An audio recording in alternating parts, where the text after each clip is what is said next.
ನೀವೆಲ್ಲ ಡಾಕ್ಟರ್ಸ್, ಹಾಂ, ವೈದ್ಯೋ ನಾರಾಯಣೋ ಹರಿ ಅಂತ ಹೇಳ್ತಾರೆ. ನಮ್ಮ ದೇಶದಲ್ಲಿ ಎಷ್ಟು ಜಾತಿ ಮತಗಳಿವೆ, ಎಷ್ಟೋ ದೇವಸ್ಥಾನಗಳಿವೆ. ಆದರೂ ಈ ದೇಶದಲ್ಲಿರೋ ಜನರು ಆರಾಮಿಲ್ಲ ಅಂದರೆ ಮೊದಲು ಆಸ್ಪತ್ರೆಗೆ ಹೋಗ್ತಾರೆ, ಆ ನಂತರ ದೇವಸ್ಥಾನಕ್ಕೆ ಹೋಗ್ತಾರೆ. ಎಲ್ಲ ಜನಾಂಗದವರು ಕೈ ಎತ್ತಿ ಮುಗಿಯೋ ದೇವಸ್ಥಾನದಲ್ಲಿರೋ ದೇವರುಗಳು ಅಂದರೆ ಡಾಕ್ಟರ್. ಯಾಕೆ? ನಿಮ್ಮಗಳ ಮೇಲಿರೋ ನಂಬಿಕೆ, ಆ ನಂಬಿಕೆ ನಾವು ಉಳಿಸೋ ಕೆಲಸ ಮಾಡಿ. ಜನರ ಕಣ್ಣೀರನ್ನು ಒರೆಸೋ ಕೆಲಸ ಮಾಡಿ, ಕಣ್ಣೀರು ಬರ್ಸೋ ಕೆಲಸ ಮಾಡೋಕ್ಕೆ ಹೋಗ್ಬೇಡಿ. ಈಗಲಾದರೂ ಮಾನವೀಯತೆಯಿಂದ ಈಗ ಈ ನಾಟಕ ಮುಗಿಯೋಕ್ಕೆ ಬಂತಮ್ಮ.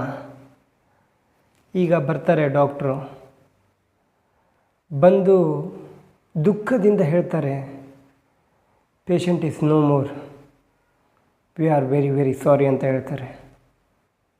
ನೀವು ಸ್ವಲ್ಪ ಹೊತ್ತು ಮುಂಚೆ ಕತ್ಕೊಂಡು ಬಂದಿದ್ದರೆ ಹೀಗಾದರೂ ಪ್ರಯತ್ನ ಮಾಡಿ ನಾವು ಉಳಿಸ್ತಿದ್ರು ಅಂತ ಹೇಳ್ತಾರೆ. ಈಗ ಹೇಳ್ತಾರೆ ನೋಡಿ ಅಮ್ಮ,